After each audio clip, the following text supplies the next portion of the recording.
This podcast is about mental health, and we'll be talking with Terry and Kim from Integrated Treatment Services in just a few moments. But first, a word from our sponsors, Newton Clinic. Boy, I was feeling pretty bad earlier in the week, and there's a lot of, as they say, crap going around these days. Flu, colds, coughs, you name it. It's out there. I know one school in the Des Moines area, Johnson, I believe it was, closed down their elementary school for a couple of days this week because of all the kids that were out with cold and flu symptoms. So if you're not feeling well, head on into Newton Clinic, or maybe even nip it in the bud if you're starting to not feel good by giving them a call and making an appointment at 641-792-2112. 641-792-2112. Newton Clinic. They do a fantastic job there. They did for me, and they will do for you too, I promise. Speaking of people who do fantastic work, earlier in the week, I had Ryan's Tire and Auto give me an oil change on my buggy, and they did an excellent job with that, and they will for you also. They have all kinds of great quality tires available there at Ryan's Tire and Auto on First Avenue in Newton. They're committed to community, committed to staff, committed to you, committed to quality, and committed to a fair price at 1807 First Avenue East in Newton, Ryan's Tire and Auto. And also by Alta House. It's technically called Newton Des Moines East KOA. And they're putting on a murder mystery on the 15th of February, just after Valentine's Day. Be a lot of fun for you. Here's details on that. Dinner, Death, and Diamonds. Join Iowa Chef of the Year Aaron Holt from Doolittle Farm and the team at Alta House Event Center for an unforgettable dinner and murder mystery experience in Newton on Saturday, February 15th. This Valentine's Day, step into the world of Regency-era elegance and intrigue. The event includes an exquisite farm-to-table dinner from Chef Aaron Holt, a signature drink ticket and full bar available, delectable chocolates to savor, and diamond play, an opportunity to try your hand for a genuine diamond. You'll be swept up in a night where love, scandal, and murder collide. Join us on February 15th at the Death and Diamonds Murder Mystery Dinner Experience at Alta House Event Center in Newton. Act now, as tickets are limited and selling quickly for this one-of-a-kind event. More information is available at deathanddiamonds.com. This Out and About with Jamie Grout podcast is about mental health, and I'm excited to be talking once again with Terry and Kim from Integrated Treatment Services. And one of the reasons that I want to do these podcasts about mental health is because I hear that so many young people, especially, are into hearing podcasts about this kind of thing. Why do you, either one of you could field this question, why do you think that is, that young people are so interested in finding out about this? I think a lot of the young people are experiencing a lot of anxiety. Social media contributes a lot to that. There's a lot more access to their feelings and other people's feelings, and and all the behavior that goes on with kids that age. You got a lot of bullying and things like that go on. And oftentimes they don't have a resource that they can vent in a positive and a constructive way. So they're looking for outlets that they can address their anxiety and mental health concerns. And anything to add to that, Kim? I think sexual identity is always an issue in junior high and high school, especially with the current administration. There's a lot of anxiety, both not only with young people, but adults in general. Yeah. They're either on one side or the other. There doesn't seem to be too much middle ground. Mm-hmm. And both sides have anxiety. So, and I think that does go to our youth as well. Mom and dad might be very frustrated or whatever, and then kids don't always agree with their parents, sure, obviously, so there's anxiety there as well. So there's a lot of components to anxiousness, depression, and I think when there is not someone at home for kids to talk to, the thing they do most readily is go to the internet or go to a podcast or something that addresses what they're experiencing. Yeah. Do you guys think that bullying is much worse now than what it was when we were kids? Or is it about the same? Well, I think because of social media, bullying has taken on a different face. It comes in many forms and things like that. You can hide behind your computer. So when we were coming up, bully would have to get in your face. He had to identify himself. But now you can bully anonymously. Now, okay, what do you suggest to any young person that might be listening or parents of somebody younger on how to deal with social media? Well, Stay off it or limit the time or what to do about that? The parents should be aware of what their children are doing with their social media, especially the younger children. And I think, for the most part, a lot of these kids are too young to be even having phones anyway, to dealing with social media, and because they just don't have the maturity to look at things objectively. And they're so easily influenced, youngsters are.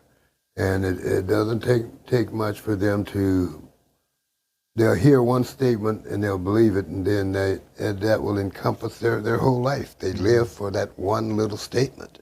And that's, again, they don't have the mental maturity to differentiate, what's healthy and what's not healthy. Self-esteem gets to be a big issue, doesn't It's it? always been an It's issue. huge. It's always been an issue. There are some people, adolescents, but also adults, that measure their popularity, or if you want to say it, by how many hits their site has or something like that. And they're looking for affirmation in non-human ways. I mean, affirmation ideally comes from people that you love and know, telling you that they care about you, that they're proud of you, that they're affirming you for who you are. And when those important people are not in your life for whatever reason, whether they're, working and not available in that way, or, with a lot of the kids that we see, it's because DHS is involved, their parents have made mistakes and maybe aren't there because they're incarcerated or just overwhelmed and into their own lives and not realizing how much their kids need them. And we're also dealing with a lot of parentified children that are their parents' parents, because the parents are off into drugs and alcohol and things like that. So some of the kids, they take on the role of being the parent. They have to take care of their drunk mom who can't get up and get them ready for school. They got to get up and make oatmeal for their younger siblings and things like that and get them ready. And that's called parentified children, and they're not allowed to be children. Because at a young age, they got so many responsibilities. So we talked about self-esteem and how important it is. I know someone who is an adult and has poor self-esteem, and they were bullied real bad as a kid. And this person said, we're not on the radio, so I can swear a little bit, but once you get told you're a piece of shit over and over and over, you start to believe it. How do people get past that? We deal with a lot of cognitive behavioral therapy. You replace negative thoughts with positive thoughts. And people will have to learn how to define themselves for themselves instead of letting external forces define them and tell them who they are, who they should be. Okay, so how do they learn that?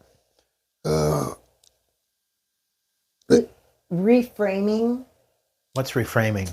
So you take let's say that a parent is constantly saying, why are you so stubborn? Why are you so stubborn all the time? Well, another way to see stubbornness is determination. It's the same drive. It's just looked at from a different perspective. And so a lot of times we will teach our clients, okay, determination is a good trait. So when someone tells you that you're so stubborn, understand that that can also be a good trait. It depends on how you use it. And so to help them understand that their stubbornness does not mean they're a bad person. It just means that they need to learn how to use the strength that they have as a strength instead of a weakness. So would that go along with somebody who is considered a worrywart, someone who worries all the time, and that can be both a good and bad thing? Yeah. Yeah. A person who worries all the time is someone who generally becomes anxious because they're not in control. Yeah. Yeah. And there's obsessive compulsiveness that goes with that. People obsessed on an idea or something, and some people take that worry trait. It's comfortable for them. They've done it for so long that they live in that space, and it requires change to get out of that space, and people don't like change. So, How do they change them? first of all, they have to want to change. I say they But- want to change, and then what? Well, if they want to change, then they have to seek out the mechanism that's going to help them change. There's not a blanket way that you can go about changing everybody, because Right. people are individuals. Okay. So there's not a blanket approach. So there are different mechanisms? Yeah. There's, depending on the client, you try to identify what is it that they're anxious about. And then, okay, what about in that situation can you control? You can't control the weather. You can't control the police. You can't control Other people. other Yeah. people. What can you control? You can control yourself. You can control the way you react to things. You can control your word choice. Those are things that you can control. A lot of times people that are very focused on what's going to happen, a lot of times they have a lot of detail. They're very oriented towards details. That can be a strength. Not everyone is detail oriented. There's also a lot of people that are not. So finding your niche, finding a place where your strengths are appreciated is a key to seeing that as a positive asset rather than something that gets you in trouble or is negative. Okay. A couple other things I'd like to cover. And boy, our weather has been really nice for this time of year. it's beautiful. It's been great. I hope it continues, but I don't know if you guys feel the same way, but I'm afraid Mother Nature might not be done with us for the winter quite yet. We'll see what happens. But in case anybody's wondering, what are some ways for people to get over the winter blahs, or around Christmas time they talk about the holiday blahs and feeling down in the dumps when we have cloudy days and shorter days are getting longer, thank goodness. But how can people deal with that? The weather certainly has an impact on people's psyche. It absolutely does. Like when it's rainy and gloomy, for instance, like in a space like Seattle, where it's cloudy and rainy most of the time, they got one of the highest suicide rates in the nation, and that's definitely driven by the weather. But when sunshine comes along, that's good. So we have to take a bath in the sun. Sure. Yeah. And but I also think that people ought to try to find them a good therapist. But oftentimes, therapy has been stigmatized. That I don't need to talk to no therapist. I'm not crazy, And older people tend to enforce that on them, especially in the minority African American community.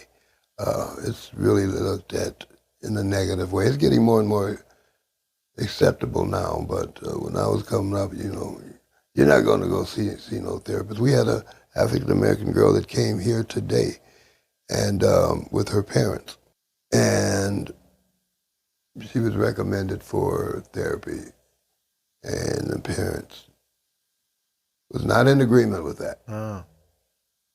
Because of the stigma. Yes, exactly. And you got a lot of people that are afraid because of the political climate that we're in right now. People are afraid that they're going to lose their Medicaid, because, our president at one time said he's going to slash Medicaid. Then I just read in the paper today that he changed his mind on that. But, people are really in untenable positions at this time right now. And they're worried about what's going to happen to their health care, among other things.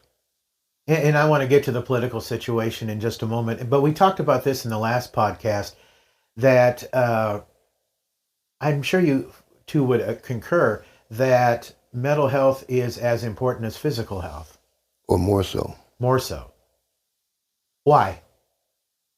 You need good mental health to function, period. If you don't have no legs, you can still get around in a wheelchair, but if you don't have healthy mental health and, you're suicidal or you're in the self-cutting, which is what a lot of youngsters do and things like that, that's not a good space to be in. So I think good mental health is absolutely important, that people should want to be their best selves. But if you don't believe that you have a bat's chance in hell to being your best self, so I try. And you got a lot of that. Anything to add to that, Kim? What's the question? About no, that's fine. As mental health being as important as physical health. They are so intertwined. And Terry said even more so. Yeah, it is.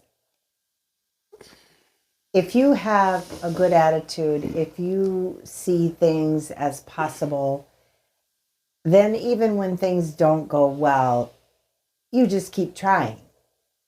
But when you feel like the world is coming down on you and you have no hope, it's difficult to get out the door,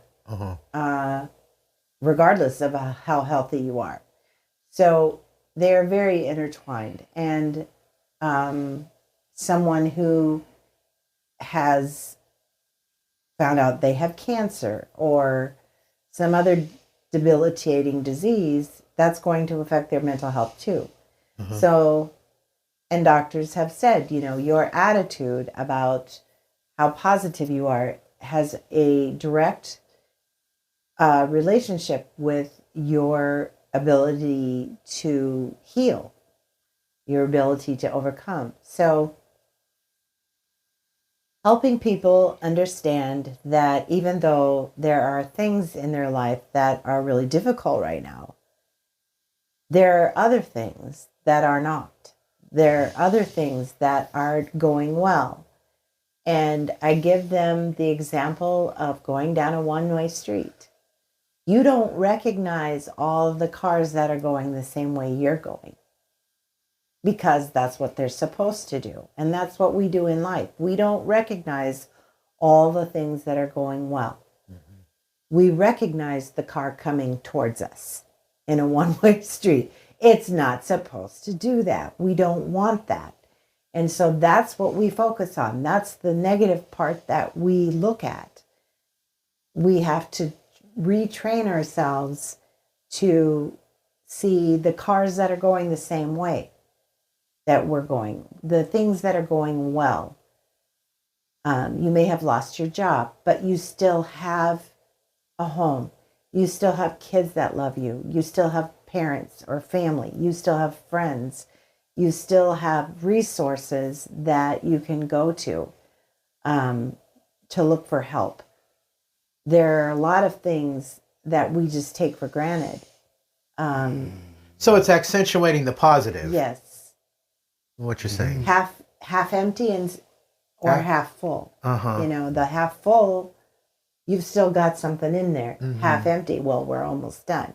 Well, it's the same level, but it's a different perspective.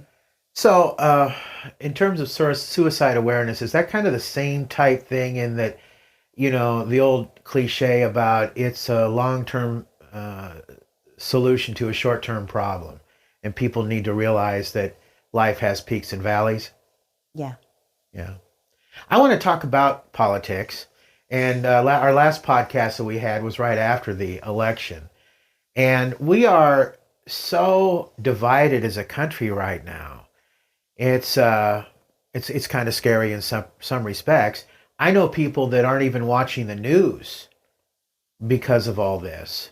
Yet they want to stay informed, and they're on their phones and they're getting bulletins and things that they're not happy about.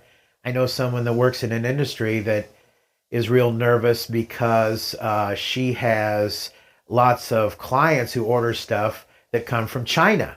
And so this person is worried about the tariffs Yeah. that are going to be enacted and whatnot. I mean, how do you address someone who's have those kinds of concerns? You have to make them aware that certain things that they have control over and certain things they have no control over. Just like what Kim was talking Exactly. about. They're absolutely powerless to change our president's mind about the tariffs, so why worry about it? Mm-hmm. Makes no sense. Well, they're worried about their income, though. It's not going to change a thing, worrying about it.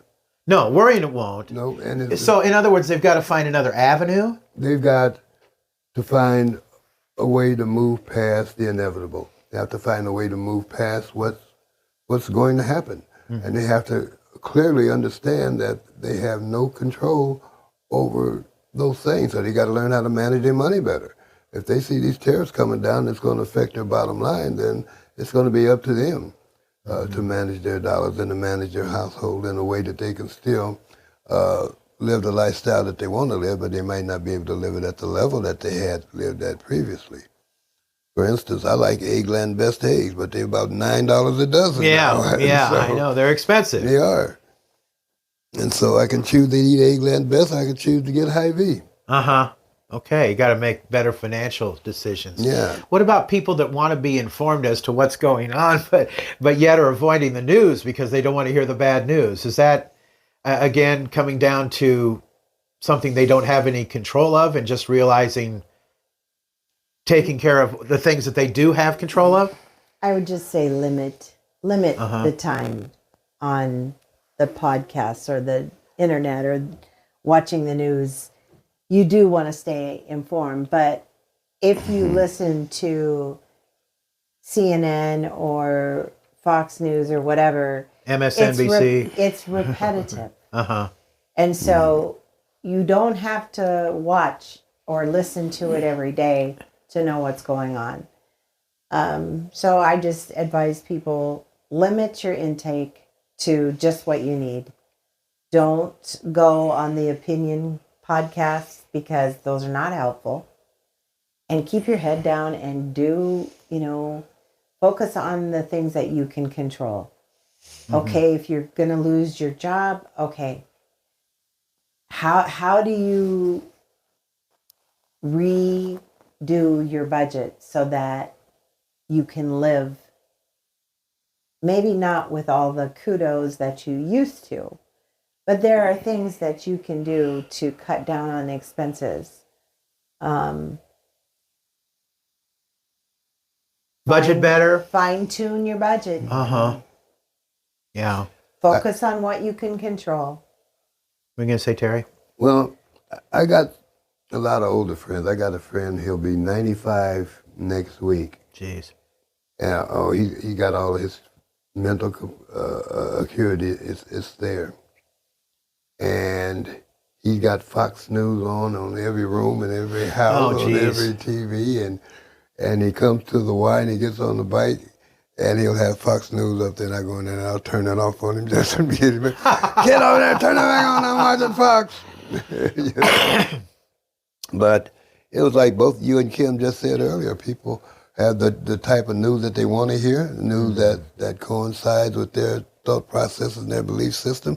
Like, for instance, I couldn't stomach Fox for an hour, but I could stomach MSNBC Sure. for an hour. Sure. And so, and these are choices that we make, and we have the power to choose Right. what we want to absorb. And you have to feel like you have to, if you're a person who is nonpartisan or wants to be nonpartisan and stay in the middle, you have to try to listen to what is propaganda and what is not. I saw a story on the news here about a month or two ago about how in the country of Finland, they are teaching students to know what is fake news and what is not. And that's hard to decipher in our society, isn't it? Hmm. It is, because it's all propaganda. But I can see, like I just said, people watch Fox. They're going to say that they got the same story that you got on MSNBC, but they present it in a different way. Uh, Everybody got protagonists and antagonists in their news, and whichever news cycle that you want to watch, you're going to have different protagonists, different antagonists. All right, let's talk about integrated treatment services. What's it all about? It's all about helping people. We're a client-centered agency. We're a small agency. We don't believe in turning anybody away. We believe on treatment on demand. When someone walks through that door and they said they need treatment, we're not going to say, come back in 2 weeks, and we'll see if we can get to you then. By then, they might have a different mindset by then. Mm-hmm. They might not want treatment. So you have to get people, meet them where they're at. And we're an eclectic agency. We don't have just one approach to the therapy that we use. And but we do both mental health and substance abuse, drunk driving evaluations, drunk driving school. One of the few agencies that does the evaluations and the school. Mm-hmm. The state of Iowa requires that you have both of those. Mm. And we do both of those. So we're a one-stop shop for a lot of things. We let the client is the teacher, because the client knows better what's going on with them than we could ever know. Jamie knows more about Jamie than I could ever know. And if Jamie wants to come in and talk to me, we'll try to get your thoughts organized in a way that is beneficial and helpful for you, but you're going to be the one that directs the traffic. What if someone listening has a friend or a relative that's having a problem? Can that person come to you for advice on their friend or relative, or do you insist on seeing the friend or relative who's having the problem? It all depends. Mm-hmm. In general, you can't help somebody who doesn't want help. Mm. Yeah, I can see how that would be. So if mom comes and her daughter needs help or whatever, if her daughter's under 18, she could make them come. But depending on the young lady or young man, whichever the case is, if that person is not ready for help and doesn't want it, you can sit there and you can tell them the best thing ever, but they're not going to receive it if they're not ready. It'll go in one ear and out the other. Yeah. So we tell people, if your grown son or your grown daughter doesn't want help, then there's nothing you can do. And we're not fixers. No. We can't fix anybody. I don't believe that anyone is broken. I don't believe that anyone can't work themselves into a healthier self. It's going to be up to them on how badly they want to work on being their best self. But we can't fix anybody. Like I said, I don't believe anybody's broken. If it is to be, it's up to me. I like that. Yeah. Also, if you can look up, you can get up. I like that one too. There you go. Sounds good. So if people listening want to find out more about integrated treatment services, how can they do that? Well, we got a website. Talk, Kim. We do have a website. Probably the best thing to do, though, it would just to come into the office and talk to one of us. Like maybe do an evaluation or something like that? Do an evaluation. Set an evaluation up for mental health or for substance abuse, whichever is your... Never most problematic for you. Right. Right. But mental health and substance abuse, that they're the same on one end, but on the other end, there's differences. And so the approach is different when you go about talking about treating that. Book here, the drunk driving school book, and it addresses our mental health. Says Which comes first, bad mental health or drinking? You know, does one cause the other? No. It's like a vicious circle, It as is. they say. The chicken or the egg, that type of thing. Well, yeah. Okay. So mental health is the umbrella, and substance abuse is one of the spokes, if you want to say it that way. Substance abuse is not the only mental health challenge in a situation. There are always factors that